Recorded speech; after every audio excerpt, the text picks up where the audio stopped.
Hello dear students, welcome in ASC starter class 11 का English का जो आज मॉनिटरी वाले बच्चों का पेपर हुआ था ना, तो मैं इसकी आंसर की जो ऑफिशियल हमारे पास है उसके साथ ही मैं आपको इस पेपर को समझा रहा हूँ। जो बच्चे इवनिंग वाले हैं वो इसे देखकर प्रैक्टिस कर पाएंगे और नेक्स्ट ईयर के जो स्टूडेंट्स हैं वो भी इसको देखकर बेनिफिट उठा पाएंगे, प्रैक्टिस कर पाएंगे। ठीक है, सबसे पहले पेपर का पैटर्न बिल्कुल सेम यही रहेगा, ऐसे ही पेपर आएगा लेकिन क्वेश्चन आपके अलग आएंगे। तो सेक्शन ए जो है वो है आपका रीडिंग कॉम्प्रिहेंशन का, जिसमें 10 नंबर की आपकी पैसेज आएगी। आपको इस पैसेज को पढ़ना है और पढ़ने के बाद आपको इनके आंसर देने हैं। तो मैं आपको बता दूं, पहले आप क्वेश्चन वगैरह देखेंगे फिर आप उसको पढ़ेंगे उसके हिसाब से, ताकि आप अच्छे से आंसर देख पाए और आपका टाइम वेस्ट ना हो। तो मैं आपको समझाऊंगा कि पैसेज को कैसे करनी चाहिए। ठीक है, देखें तो पहला क्वेश्चन देखते हैं। When Lionel was 13, he moved to Spain to join। ये लिखा है, ये ढूंढो स्पेन टू join कहाँ लिखा है। देखो ये लिखा हुआ स्पेन टू join लिखा है। और तो यहाँ पर स्पेन टू join किसके लिए बोल रहे हैं? FC Barcelona's form. देखो बार्सिलोना का फार्म, तो इसके अंदर ला मासिया एकेडमी। तो क्या ज्वाइन किया उसने? ला मासिया एकेडमी। अब ये जगह का नाम है ना। अब देखो ये हमने हमें लग रहा होगा कि इसका आंसर या तो ये होगा या ये होगा। तो अगर दोनों ही वर्ड लिखे हुए हैं तो आपको ये देखना है कि भाई ये तो शहर है, शहर के अंदर ये जगह है, यहीं को तो ज्वाइन किया होगा। ठीक है, तो इस तरीके से इसका आंसर बी है। ठीक है, बाकी हम पैसेज को भी पढ़ेंगे, ऐसी बात नहीं है, लेकिन जो हमें आंसर मिल रहे हैं उसके हिसाब से। फिर क्या कह रहा है? At what age did Messi debut for FC Barcelona senior team. तो आपको ये वर्ड ढूंढना है, सीनियर टीम कहाँ लिखा हुआ है। ठीक है, जिसको अच्छे से पढ़ना आता है वो तो पढ़ के आराम से सारे कर ही देगा, लेकिन इसे कैसे करना चाहिए तो हमें क्या ढूंढना है? हमें ढूंढना है बार्सिलोना सीनियर टीम। ये देखो ये मिल गया,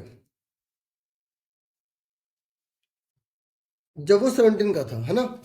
तो यहाँ पर क्या है, ये आंसर है, इसका भी है। फिर नेक्स्ट है, ये कह रहा है which award did Messi win multiple times for being the best player in the world. तो हमें मल्टीपल टाइम्स ढूंढना है। ठीक है, मल्टीपल टाइम्स ढूंढो।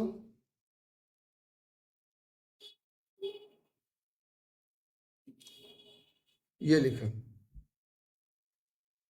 तो कौन सा अवार्ड है इसमें ढूंढो।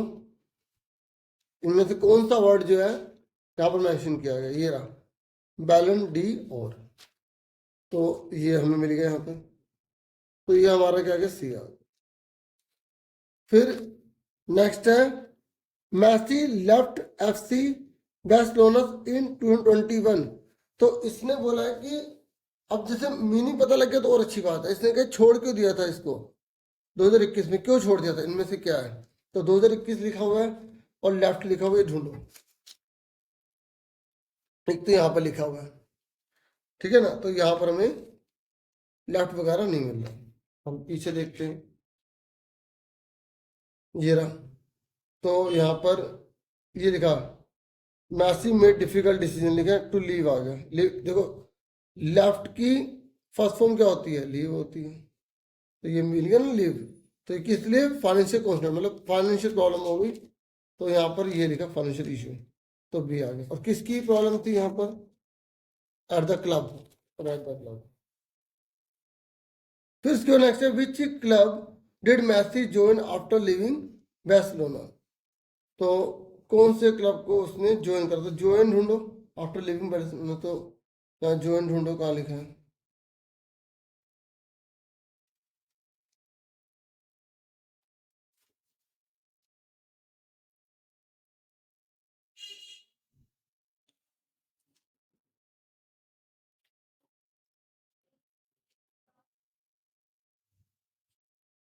क्योंकि यहाँ पे इन्हें लेफ्ट किया था ना, तो इसी के आगे ये मिल गया। देखो ज्वाइन, ये रहा PSG पेरिस सेंट जर्मनी, है ना। तो ये हमारा आंसर वहां पर आ गया, इसका आंसर सी आ गया। फिर ये क्वेश्चन है what help Lionel Messi to cement his place in football history. तो ये सीमेंट ढूंढो, कहाँ लिखा है? ये लिखा सीमेंट, तो यहाँ से यहाँ तक हम पूरा उतार देंगे। ठीक है, मैं आपको ऑफिशियल आंसर की भी दिखा देता हूँ, थोड़ा सा बता रहा हूँ। फिर ये what major obstacle did Messi face in the early life and how did he overcome, उसने कौन सा देखा और उससे वो कैसे ओवरकम हुआ। तो यहाँ पे अर्ली लाइफ में कौन से ऑब्स्टेकल उससे फेस कर, अर्ली लाइफ लिखा है, तो ढूंढो अर्ली लाइफ और कौन सा उसने मुसीबत झेली देखी। ये ऑब्स्टेकल आ गया ना, ठीक है ना, यहाँ देखो ऑब्स्टेकल मिल गया ना, तो हम ये पूरी लाइन लिख देंगे, यहाँ से पूरा लिख देंगे। ठीक है, ग्रोथ हार्मोन में प्रॉब्लम आ गई थी इसकी यहाँ तक, ठीक है ना। फिर व्हाट क्वालिटी, फिर ये क्या, what qualities make Messi career an inspiring story. ठीक है, ये इंस्पायरिंग स्टोरी, तो ये लिखा करियर, क्योंकि लास्ट से तो लास्ट वाले पैरा में ज़्यादातर मिल जाता है, ये मिल गया, मैं पूरा उतार देंगे। ठीक है, तो अब आंसर की आपको मैं दिखा देता हूँ, आप आंसर की देख सकते हैं, ये हमारे पास आंसर की है। ठीक है, आप यहाँ से पूरा आंसर देख सकते हैं कि क्या क्या आंसर है। ठीक है, क्लियर हो गया, ये सारे आंसर हैं। उसके बाद हमारी सेकंड पैसेज है, तो मैं आपको पहली पैसेज तो समझा चुका हूँ। ठीक है, देखो बहुत सारी इन्होंने चीज़ें यहाँ पर लिखी हुई हैं, पॉइंट्स में लिखी है इन्होंने, जो मैंने बताया उसमें देखना कि मैच करा नहीं करा। ठीक है ना, ठीक है, उसके बाद ये हमारा हो गया, 8 तक हो गया। अब सेकंड पैसेज है, सेकंड पैसेज को देख लो। देखिए, ये जो सेकंड पैसेज है, इंडिया ईटिंग हैबिट, देखो आप चाहे तो इसको पढ़कर करेंगे तो और ज़्यादा बेटर रहेगा। ठीक है, लेकिन आपको 10 नंबर की है तो 20 मिनट एक पैसेज पर आप दे सकते हो, ये तो आप 15 दीजिए। ठीक है, अगर आपकी स्पीड थोड़ी अच्छी हो जाती है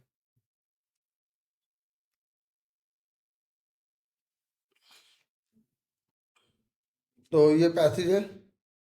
ठीक है, तो इसके आंसर आप यहाँ पर देख लो, इसके क्या क्या आंसर हैं, ये पैसेज पूरी देख लो। ठीक है, यहाँ पे ये बना रखा है, तो इसमें पहला क्वेश्चन पूछा है यहाँ पर कि विच what is the primary staple food in northern India, ये कौन सा स्टेपल फूड है नॉर्दर्न इंडिया में।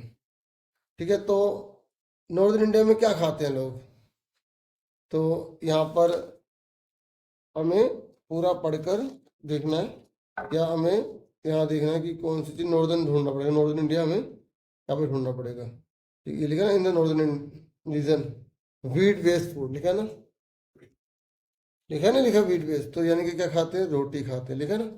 तो बहुत ही इजी होती है पैसेज, आप आराम से इसे कर सकते हैं। ठीक है, तो इसका रोटी है, मैं आपको उसका आंसर बता रहा हूँ। ठीक है, और इसमें अगर हम देखेंगे तो कोस्टल रीजन की बात कर रहे हैं, कोस्टल रीजन में लोग क्या खाते हैं, तो वो क्या खाते हैं, सी फूड खाते हैं। ठीक है, उसके बाद आपको मैं सीधा आंसर की दिखा देता हूँ, ये क्वेश्चन है। ठीक है, ये आप आंसर की देख लो ताकि आप अपने आंसर मैच कर पाओ। ठीक है, पहले वाले तो थोड़ी समझाने थे ना इस तरीके से। उसके बाद जो थर्ड आपकी पैसेज है ना, वो है नोट मेकिंग। ठीक है ना, तो नोट मेकिंग फिर आपको कैसे करनी है वो आप देख लो, यहाँ पर मैं आपको दिखा देता हूँ। देखो ये पैसेज है, आपको इसके नोट्स बनाने हैं। ठीक है ना, इसके आपको नोट्स बनाने हैं, और कैसे नोट्स बना रखे हैं यहाँ पर इन्होंने मेंशन नहीं किया। देखो इन्होंने सिर्फ इतना लिखा है कि हर बच्चा अपने हिसाब से बनाएगा। ठीक है, तो टाइटल, नंबर इन लर्निंग, इसके कितने कितने मार्क्स हैं यह बता रखा है, और समरी है। ठीक है ना, तो नोट मेकिंग की अगर आपको देखनी है तो वो अलग से आप वीडियो देख लेना, मैंने एक पेपर और समझा रखा है, उसमें नोट मेकिंग भी समझा रखी है। ठीक है ना, तो मैं डिस्क्रिप्शन में आपको प्लेलिस्ट दे दूंगा, उसको सारी यूज़ कर लेना आप। ठीक है, उसके बाद यहाँ पर नेक्स्ट है,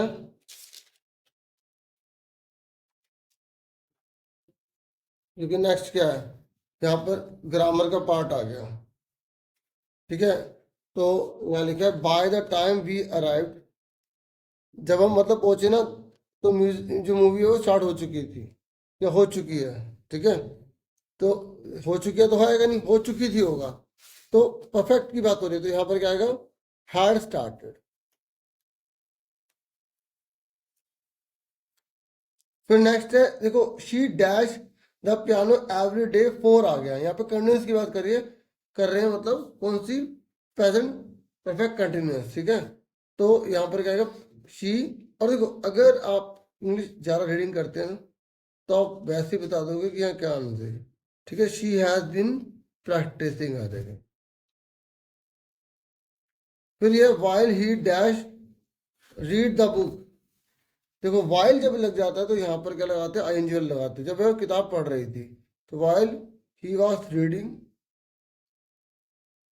ठीक है, रीडिंग द बुक। ठीक है, इस तरीके से। उसके बाद ये डू एज डायरेक्टेड बोला गया, जो बोला गया उसके अकॉर्डिंग करो। यहाँ पे पैसिव फॉर्म है, the chef prepared a delicious meal. तो पैसिव में क्या होता है, अ डिलीशियस फूड मील पहले आ जाएगा, और जब पास में लिखा होता है तो वास लगा देते हैं। ठीक है, तो यहाँ पर इसका आंसर क्या आएगा, ये बी आ जाएगा। ठीक है, delicious meal was prepared by the chef. ठीक है, उसके बाद नेक्स्ट है, यहाँ पर पैसिव वॉइस दे दी, the homework was completed by Sara. तो सारा, देखो यहाँ लिखा है ना, देखो वास लगा गया, तो ये ऊपर वाले की तरह ही दे दिया इन्होंने। ठीक है, ऊपर वाले की तरह ही इन्होंने दे दिया। तो यहाँ पर क्या है, सारा कंप्लीटेड द होमवर्क। ठीक है, आंसर की तो आपको पता, मैंने बता ही दी है। ठीक है, कि आंसर की क्या है, और मैं एक बार दिखा रहा हूँ, ये देखो ये सारे आंसर थे और वही यहाँ लिखे हुए हैं। और ये देखो, फिर उसके बाद ये उल्टी सीधी लाइन है तो सीधी करके लिखनी है, यहाँ से मैच कर सकते हैं। ये देखो, students should focus on studying when they have exam. ठीक है, उसके she finish reading the entire novel, it seems that the common house sparrow has disappeared from the city. ठीक है, ये आंसर थे। उसके बाद देखो यहाँ पर ना सिचुएशन वैकेंट आई हुई है, मतलब आप नौकरी देने वाले हो तो आपको सिचुएशन वैकेंट वाली एडवर्टीजमेंट करनी है। ठीक है, फिर यहाँ पर इन्होंने बोला है दोनों में से एक है, यहाँ पर आपको बेचना है, घर बेचना है। ठीक है, फिर ये 50 वर्ड्स हैं। देखो मैंने ना एक ऐसी सैम्पल पेपर की वीडियो बना रखी है, उससे मैंने बहुत से एग्जाम्पल और सपोर्टिंग मटेरियल से बता भी रखा है, तो आप वो वाली वीडियो देख लेना, डिस्क्रिप्शन में आपको मैं दे दूंगा प्लेलिस्ट में। ठीक है, नहीं तो अभी आप प्लेलिस्ट भी चेक कर सकते हो, फ्रेश जो अभी बनी हुई है। तो अब यहाँ पर देखो ये क्वेश्चन है, ये कह रहा है पोस्टर बनाना है, तो पोस्टर आपको बनाना पड़ेगा। ठीक है, देख लो पोस्टर किसके ऊपर है, बहुत आसान है, एयर पोल्यूशन। तो आप पर क्या आ सकता है, एक तो गर्ल एजुकेशन पे आ सकता है, वुमेन एम्पावरमेंट पे आ सकता है। ठीक है, और योगा पे आ सकता है, ड्रग्स के ऊपर आ सकता है, से नो टू ड्रग्स, पॉलिथीन के ऊपर आ सकता है। ठीक है, वो कर लो। और ये एनुअल स्कूल फेयर पे आया है, ये हिंट दे रखी है हमें क्या लिखनी है, पोस्टर की तरह बनाना है। आप वीडियोस वगैरह और भी देख लेना। यहाँ पे स्पीच देनी है साइबर बुलिंग अवेयरनेस पे। देखो इसमें ना आंसर की में नहीं दिया जाता, आंसर की में लिखा था कि हर बच्चा अपने तरीके से लिखेगा, तो उसको मार्क्स दे दो बस, जो जो उसने इसको अगर फॉलो किया, तो यही बता रहे हैं इसमें तो। ठीक है ना, तो उसके बाद ये स्पीच है, साइबर बुलिंग है, साइबर बुलिंग अवेयरनेस। ये कि जैसे कोई आपको ऑनलाइन धमकी देता है या डराता है, आजकल बहुत सारे केसेस आप सुन रहे हैं ना, तो उसी के बारे में बता रहा है कि स्पीच आपको देनी है। ठीक है, उसके बाद ये देखो साइबर बुलिंग हो गई, मैंने पैटर्न बना रखे हैं, आप आराम से उसे अगर फॉलो कर लोगे ना तो आप बहुत अच्छे नंबर ले आओगे। ठीक है, तो स्पीच अगर आप ऊपर वाला नहीं करना चाहते तो नीचे वाला कर सकते, स्पीच देने की फॉलोइंग वंस ड्रीम कि ऑफ, मतलब आपको ड्रीम्स को जैसे फॉलो करते हैं उसके रिगार्डिंग देना है। और कि जैसे अगर हम ड्रीम्स अपने बनाते हैं फिर उसको फॉलो करते हैं, तो हमें क्या क्या गोल बनाने पड़ते हैं, कैसे कैसे मुसीबतों से बाहर निकलना पड़ता है, वो सारा इसमें बताना है। फिर उसके बाद यहाँ पर अ, हम देख रहे हैं कि यहाँ पे डिबेट है। ठीक, क्या है, डिबेट। और डिबेट आपको टॉपिक दे रखा है, हिंट भी दे रखी है, ये देखो ये हिंट दे रखी है। तो आपको क्या करना है, या तो इसके फॉर्मूला इसके फेवर के लिए बोलना है या इसके खिलाफ, दोनों में से आपको एक यूज करना है। ठीक है, तो हिंट दे दी, इसमें से कुछ लाइन यूज करके कर लेना, और पैटर्न को पता है वो डिबेट कैसे लिखनी है। बाकी अब मैं बार बार क्या कहूँ, मैंने वो वाली वीडियो बना रखी तो उसको बेनिफिट के लिए आप यूज़ कर सकते हैं। ठीक है, अभी मैं वो सारा मटेरियल जैसे मैंने पहले प्रोवाइड किया वैसे नहीं कर पाऊंगा। ठीक है, ये फिर ये कह रहा अगर ये नहीं करना तो आप ये कर सकते हैं। यहाँ पर ये बोला गया कि you wish to participate in an inter school debate competition है। तो वो ये है कि आपको उसके व्यू में बोलना है या अगेंस्ट बोलना है। तो ये आपको बताना है कि भाई जो इंटर स्कूल डिबेट कंपटीशन है, टॉपिक दे रखा है कि शुड प्लास्टिक भी कम्प्लीटली बैन की, क्या कम्प्लीटली प्लास्टिक को बैन कर देना चाहिए, उसके फेवर में बोलो या उसके अगेंस्ट बोलो, और आपको हिंट दे रखी है काफ़ी, है ना। फिर उसके बाद आपकी बुक में से ये जो है स्टेंजा है, पहले तो देखो क्या है स्टेंजा।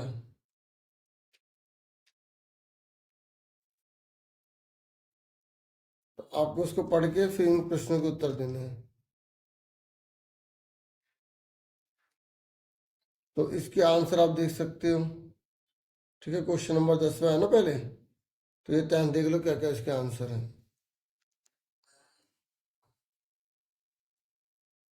ठीक है, और में भी है ना, ये देखो ये फर्स्ट है, तो मैं आपको इसी में बता रहा था ना क्या आंसर है ना।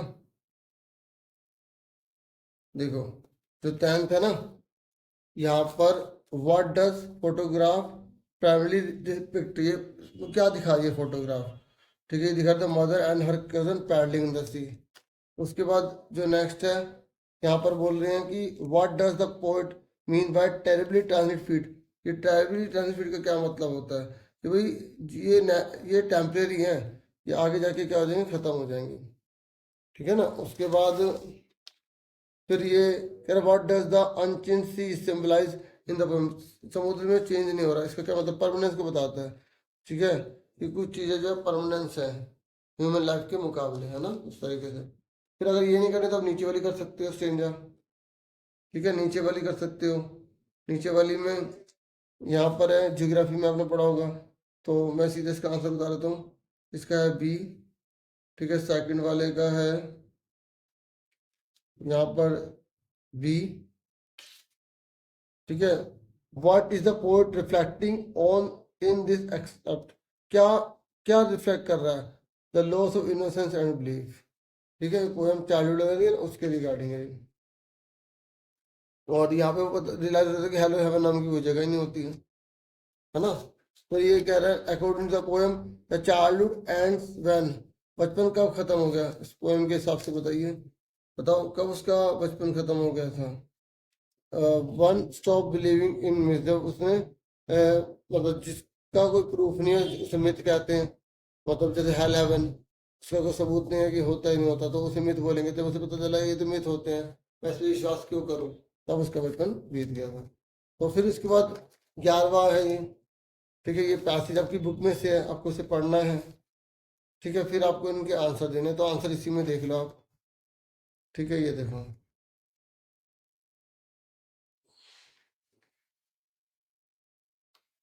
ठीक है, ये 11वें के ऊपर के हो गए, नीचे वाले के हो गए। ठीक है,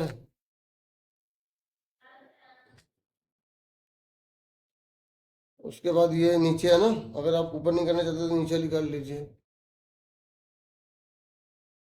फिर उसके ये पास ये क्वेश्चन है।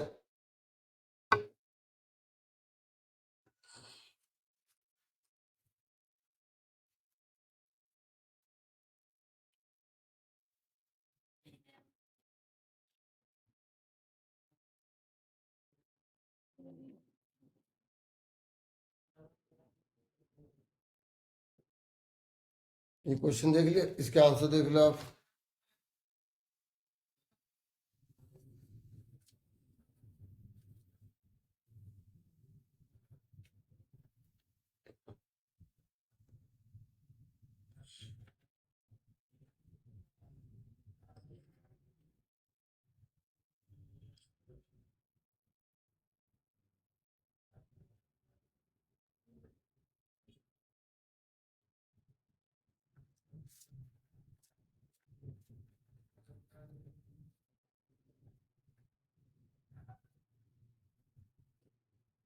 ये है, इनके क्वेश्चन नहीं है। ठीक है, इसके आंसर आप देख सकते हो। पहले का जो है वो सी है, और दूसरे का आंसर तो हमें देना ये लिखा।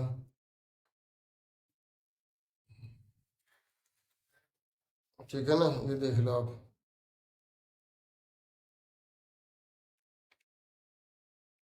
और यहाँ पर ये, ठीक है ना। फिर ये आपकी बुक में से क्वेश्चन आंसर आए हैं, देख लो क्वेश्चन आंसर कैसे आए हैं। अब जिस बच्चे ने चैप्टर अच्छे से कर रखा है ना, तो वो देखो पैसेज और चेंजेस ही आपने अपने सारे आंसर कर लेगा। हाँ है ना। तो इसलिए आप चैप्टर को अच्छे से पढ़ो, देखो इसे क्या कह रहा हूँ। ये क्वेश्चन आंसर है, ठीक है, इनके आंसर देख लो।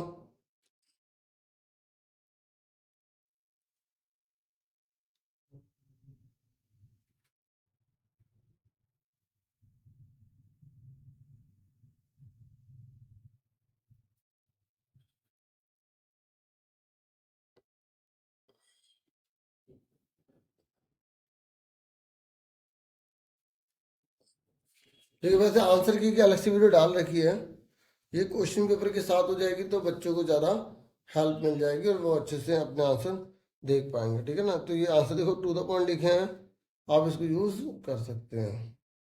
ठीक है, फिर आप देखो जो लॉन्ग आंसर है ना, उनको इन्होंने थोड़ा बहुत बता रखा है। मैं थोड़ा सा लॉन्ग आंसर आपको ज़रा समझा दूँ, बता दूँ कि इसमें क्या कह रहा हूँ। ठीक है,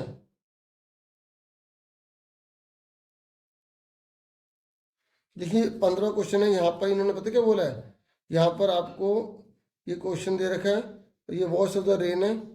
ठीक है, और यहाँ पर बोला स्पीच, आपको स्पीच के रूप में इसको बताना है। ठीक है, स्पीच के रूप में प्रेजेंट करना है। तो स्पीच का पैटर्न पता है, बाकी आप इस पोएम की कहानी वगैरह बता दीजिए। ठीक है, ये जो इसमें बोला उसके अकॉर्डिंग। ठीक है, फिर यहाँ पर आर्टिकल बोला, आर्टिकल का आपको पैटर्न फॉलो करना है, फिर आपको इसमें आर्टिकल के रूप में इसे लिखना है। ठीक है, फिर उसके बाद यहाँ पर इन्होंने स्पीच बोला है, तो स्पीच के रूप में इसको आपको प्रेजेंट करके दिखाना है। फिर उसके बाद यहाँ पर डायरी एंट्री के रूप में बोला है, तो दोनों में से आपको एक करना है। ठीक है, यहाँ पर देख रहे हो उन्होंने कैसे प्रेजेंट करा, वही कह रहे हैं कि एक्सप्रेशन बच्चे का होना चाहिए, कंटेंसी होना चाहिए, थोड़े बहुत इन्होंने पॉइंट्स लिख दिए हैं कि क्या क्या पॉइंट्स बच्चे को फॉलो करने चाहिए, उसके अंदर ये कंटेंट इसके अंदर होना चाहिए।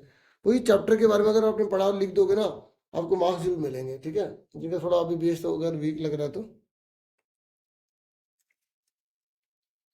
तो देखो अपने आप को टाइम दो और अच्छे से मेहनत करो। ठीक है, तो इतना ही था इस वीडियो में।